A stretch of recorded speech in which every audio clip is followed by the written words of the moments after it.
Tatizo la uume kusimama bila nguvu ni tatizo ambalo linaweza likaashiria uwepo wa msongo wa mawazo, lakini bado inaweza ikasababishwa na uchovu wa mwili.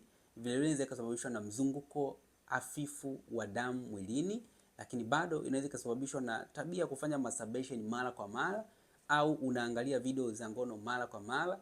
Hivi vyote vinaweza vikachangia changamoto ya maumbile kusimama bila nguvu au kusimama kwa ulegevu. Okay?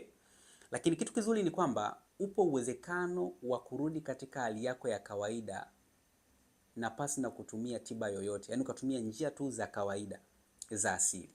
Ambapo moja ni kufanya mazoezi.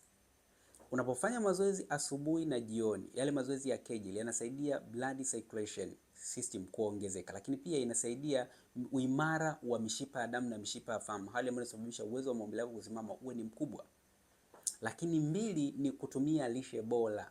Hapa utumie matunda, mboga za majani pamoja na kutumia samaki, chai ya tangawizi asubuhi. Hivi ni vitu vya msingi ambavyo ukivifanya mara kwa mara vitasaidia kwa kiwango kikubwa kuongeza performance yako ya tendo la ndoa, ukiambatanisha na kupunguza msongo wa mawazo na kutumia tiba lishe zilizo bora, sahihi na salama kwa afya yako ya leo na ya kesho. Usikae na tatizo la maumbile kulegea wakati unapokwenda kushiriki tendo la ndoa kwa muda mrefu, kwa sababu unavozidi kukaa nalo linazidi kukua kadri muda unavozidi kwenda. Kwa hiyo ni muda sahihi wa kutafuta suluhisho, kwa sababu inawezekana. Fuata hivyo vyote nilivyokuelekeza, vitakusaidia. Ukiona inashindikana kabisa, utachukua namba kwenye bio. Popote pale ulipo tutakusaidia. Karibu, nikutakie wakati mwema.